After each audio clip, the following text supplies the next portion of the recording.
The Mediterranean in 48 hours. The Mediterranean, your ideal blue sea. To Greeks, simply the sea. To Hebrews, the Great Sea. To Romans, Mare Nostrum, bordered by orange trees, aloes, cactus, and maritime pine trees, perfumed with the scent of myrtle, framed by rugged mountains, saturated with clean, transparent air, but continuously under construction by fires in the earth. This sea is a genuine battlefield where Neptune and Pluto still struggle for world domination.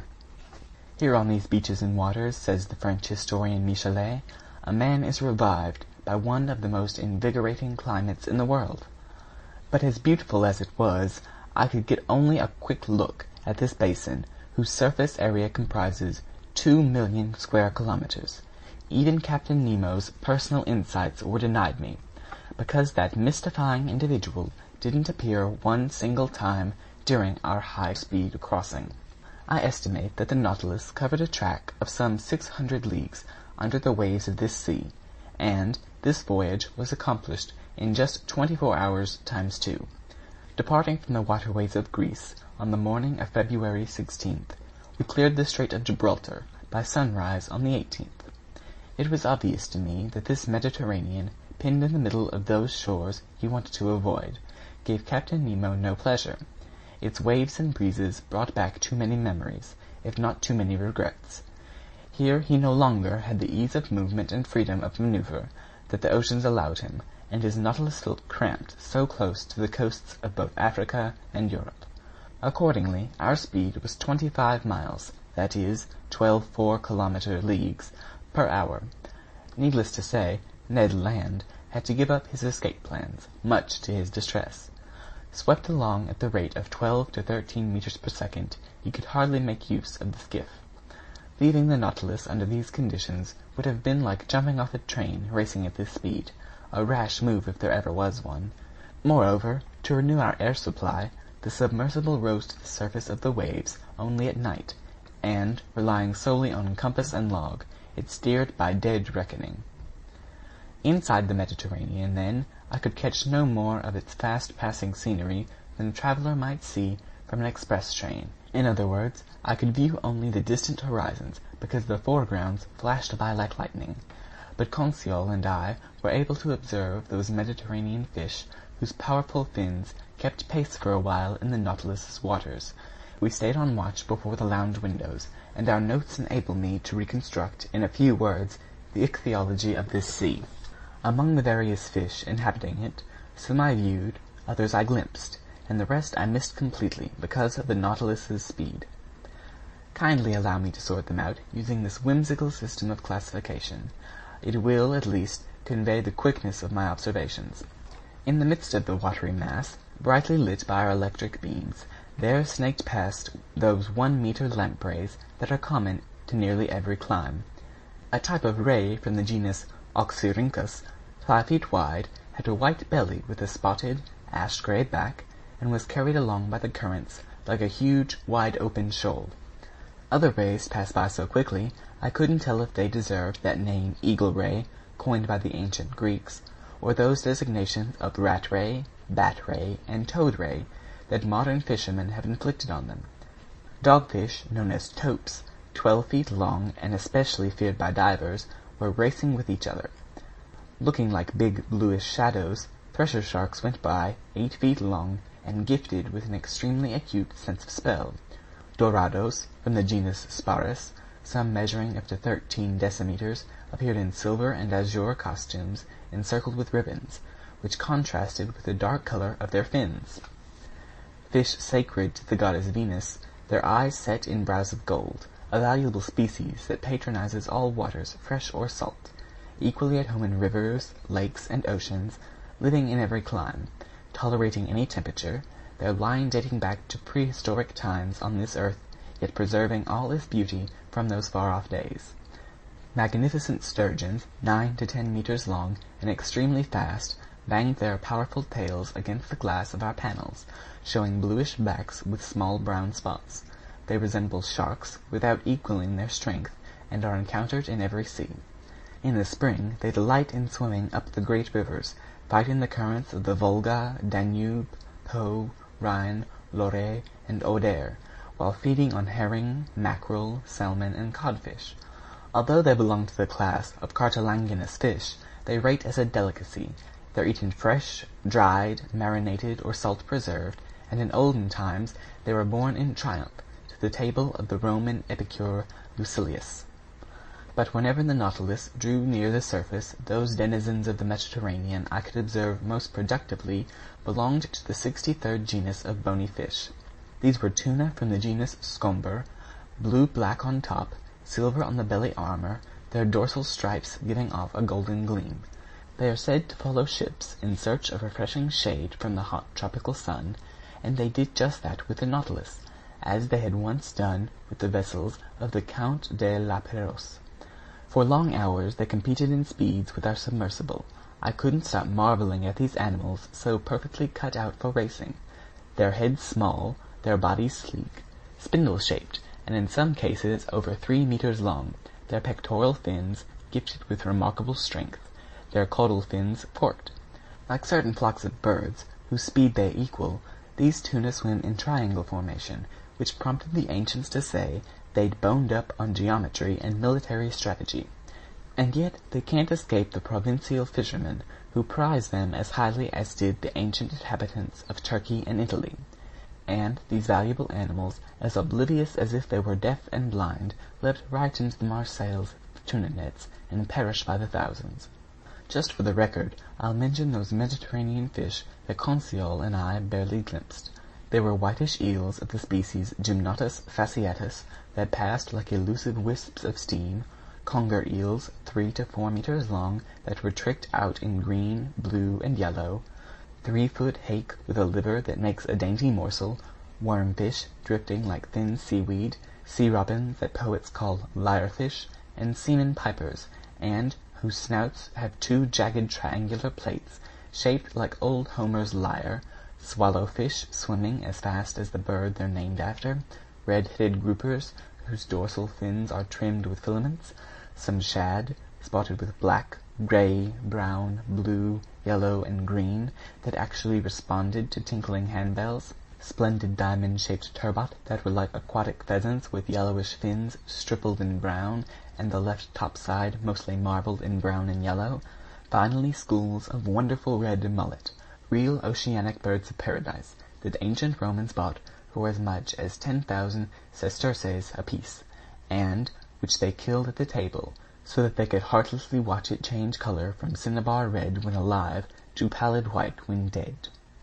And as for other fish common to the Atlantic and Mediterranean, I was unable to observe miralets, triggerfish, puffers, seahorses, jewelfish, trumpetfish, blennies, grey mullet, wrasse, smelt, flying fish, anchovies, sea bream, porgies, garfish, or any of the chief representatives of the order Pleuronecta, such as sole, flounder, pallas, dab, and brill, simply because of the dizzying speed with which the Nautilus hustled through these opulent waters. As for marine mammals, on passing by the mouth of the Adriatic Sea, I thought I recognized 2 or 3 sperm whales, equipped with a single dorsal fin denoting the genus Phaster, some pilot whales from the genus Globicephalus, exclusive to the Mediterranean, the forepart of the head striped with small, distinct lines, and also a dozen seals with white bellies and black coats, known by the name monk seals, and just as solemn as if they were 3-meter Dominicans. For his part, Conseil thought he spotted a turtle 6 feet wide and adorned with 3 protruding ridges that ran lengthwise. I was sorry to miss this reptile, because, from Conseil's description, I believe I recognized the leatherback turtle, a pretty rare species. For my part, I noted only some loggerhead turtles with long carapaces. As for zoophytes, for a few moments I was able to marvel at a wonderful, orange-hued hydra from the genus Gallolaria that clung to the glass of our port panel. It consisted of a long, lean filament that spread out into countless branches and ended in the most delicate lace ever spun by the followers of Arachne. Unfortunately, I couldn't fish up this wonderful specimen, and surely no other Mediterranean zoophytes would have been offered to my gaze if, on the evening of the 16th, the Nautilus hadn't slowed down in an odd fashion. This was the situation. By then we were passing between Sicily and the coast of Tunisia. In the cramped space between Cape Bon and the Strait of Messina, the sea bottom rises almost at once. It forms an actual ridge with only 17 meters of water remaining above it, while the depth on either side is 170 meters. Consequently, the Nautilus had to maneuver with caution so as not to bump into this underwater barrier. I showed Conseil the position of this long reef on our chart of the Mediterranean. "But with all due respect to master," Conseil ventured to observe, "it's like an actual isthmus connecting Europe to Africa." "Yes, my boy," I replied, "it cuts across the whole Strait of Sicily, and Smith's soundings prove that in the past these two continents were genuinely connected between Cape Bio and Cape Farina." "I can easily believe it," Conseil said. "I might add," I went on, "that there is a similar barrier between Gibraltar and Ceuta, and in prehistoric times it closed off the Mediterranean completely." "Gracious!" Conseil put in. "Suppose one day some volcanic upheaval raises these two barriers back above the waves." "That's most unlikely, Conseil. If master will allow me to finish, I mean that if this phenomenon occurs, it might prove distressing to Mr. de Lesseps, who has gone to such pains to cut through his isthmus." "Agreed, but I repeat, Conseil, such a phenomenon won't occur. The intensity of these underground forces continues to diminish. Volcanoes were quite numerous in the world's early days, but they're going extinct one by one. The heat inside the earth is growing weaker. The temperature in the globe's lower strata is cooling appreciably every century, and to our globe's detriment, because its heat is its life." "But the sun—" "The sun isn't enough, Conseil. Can it restore heat to a corpse?" "Not that I have heard." "Well, my friend, some day the earth will be just such a cold corpse. Like the moon, which long ago lost its vital heat, our globe will become lifeless and unlivable." "In how many centuries?" Conseil asked. "In hundreds of thousands of years, my boy." "Then we have ample time to finish our voyage," Conseil replied, "if Ned Land doesn't mess things up." Thus reassured, Conseil went back to studying the shallows that the Nautilus was skimming at moderate speed. On the rocky volcanic sea floor there boomed quite a collection of moving flora: sponges, sea cucumbers, jellyfish called sea gooseberries that were adorned with reddish tendrils and gave off a subtle phosphorescence, members of the genus Biro that are commonly known by the name melon jellyfish and are bathed in the shimmer of the whole solar spectrum, free-swimming crinoids 1 meter wide that redden the waters with their crimson hue, tree-like basket stars of the greatest beauty, sea fans from the genus Pavonacea with long stems, numerous edible sea urchins of various species, plus green sea anemones with a grayish trunk and a brown disc lost beneath the olive-colored tresses of their tentacles. Conseil kept especially busy observing mollusks and articulates, and although his catalogue is a little dry, I wouldn't want to wrong the gallant lad by leaving out his personal observations. From the branch Mollusca, he mentions numerous comb-shaped scallops, hoof-like spiny oysters piled on top of each other, triangular coquina, 3-pronged glass snails with yellow fins and transparent shells, orange snails from the genus Pleurobrachus that looked like eggs spotted or speckled with greenish dots, members of the genus Aplysia, also known by the name sea hares, other sea hares from the genus Dolabella, plump paper bubble shells, umbrella shells exclusive to the Mediterranean, abalone, whose shell produces a mother-of-pearl much in demand, pilgrim scallops, saddle shells that divers in the French province of Languedoc are said to like better than oysters, some of those cockle shells so dear to the citizens of Marseilles, fat white Venus shells that are among the clams so abundant off the coasts of North America and eaten in such quantities by New Yorkers, variously colored comb shells with gill covers, burrowing date mussels with a peppery flavor I relish, furrowed heart cockles whose shells have rib-like ridges on their arching summits, triton shells pocked with scarlet bumps, Carnearia snails with backward curving tips that make them resemble flimsy gondolas, crowned Parola snails, Atlanta snails with spiral shells, grey nudibranchs from the genus Tethys that were spotted with white and covered by fringed mantles, nudibranchs from the suborder Eolida that looked like small slugs, sea butterflies crawling on their backs, seashells from the genus Auricula, including the oval-shaped Auricula mylostosis, 10 wentletrap snails, common periwinkles, violet snails, Cianrayera snails, rock borers, ear shales, capuchin shales, Pandora shales, etc. As for the articulates, in his notes Conseil has very appropriately divided them into 6 classes, 3 of which belong to the marine world. These classes are the Crustacea, Cirripida, and Annelida. Crustaceans are subdivided into 9 orders, and the first of these consists of the decapods, in other words, animals whose head and thorax are usually fused, whose cheek and mouth mechanism is made up of several pairs of appendages, and whose thorax has 4, 5, or 6 pairs of walking legs. Conseil used the methods of our mentor, Professor Milne Edwards, who puts the decapods in 3 divisions: Brachyura, Machiura, and Anomura. These names may look a tad fierce, but they are accurate and appropriate.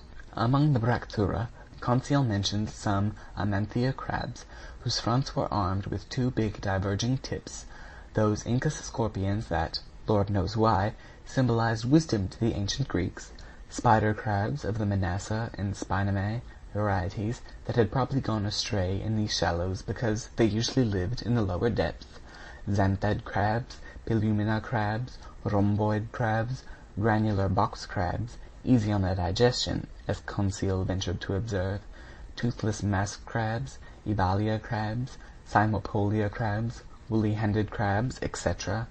Among the Machiura, which are subdivided into 5 families, hardshells, burrowers, crayfish, prawns, and ghost crabs, Conseil mentions some common spiny lobsters whose females supply a meat highly prized, slipper lobsters or common shrimp, waterside gabious shrimp, and all sorts of edible species. But he says nothing of the crayfish subdivision that includes the true lobster, because spiny lobsters are the only type in the Mediterranean.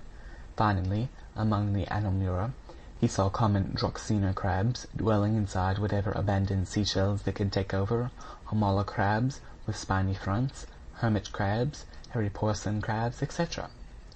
There Conseil's work came to a halt. He didn't have time to finish off the class Crustacea through an examination of its stomatopods, amphippods, homopods, isopods, trilobites, branchiopods, ostracods, and enteromosacians, and in order to complete his study of marine articulates, he needed to mention the class Cirripida, which contains water fleas and carp lice, plus the class Annelida, which he would have divided without fail into tubifex worms and dorsobrachian worms.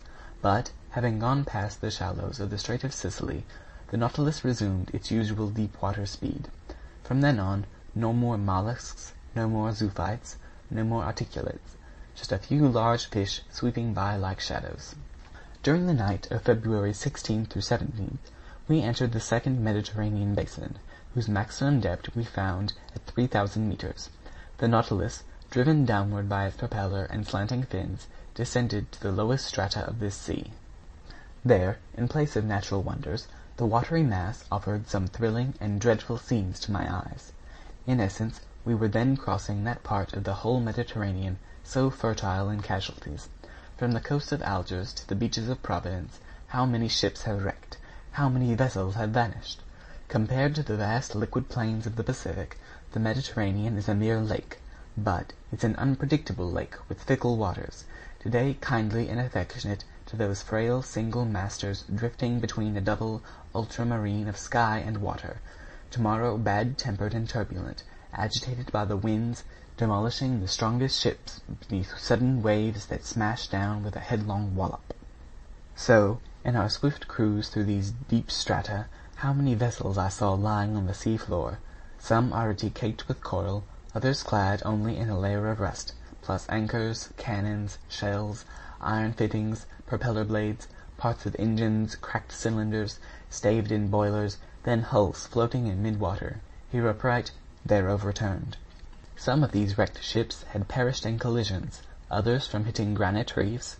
I saw a few that had sunk straight down, their masting still upright, their rigging stiffened by the water. They looked like they were at anchor by some immense open offshore mooring, where they were waiting for their departure time. When the Nautilus passed between them, covering them with sheets of electricity. They seemed ready to salute up with their colors and send us their serial numbers.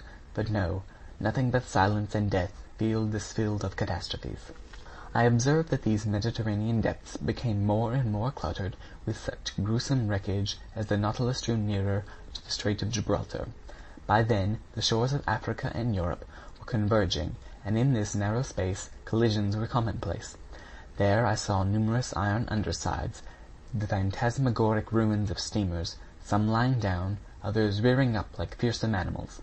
One of these boats made a dreadful first impression. Sides torn open, funnel bent, paddle wheels stripped to the mountings, rudder separated from the stern post and still hanging from an iron chain, the board on its stern eaten away by marine salts. How many lives were dashed in this shipwreck! How many victims were swept under by the waves!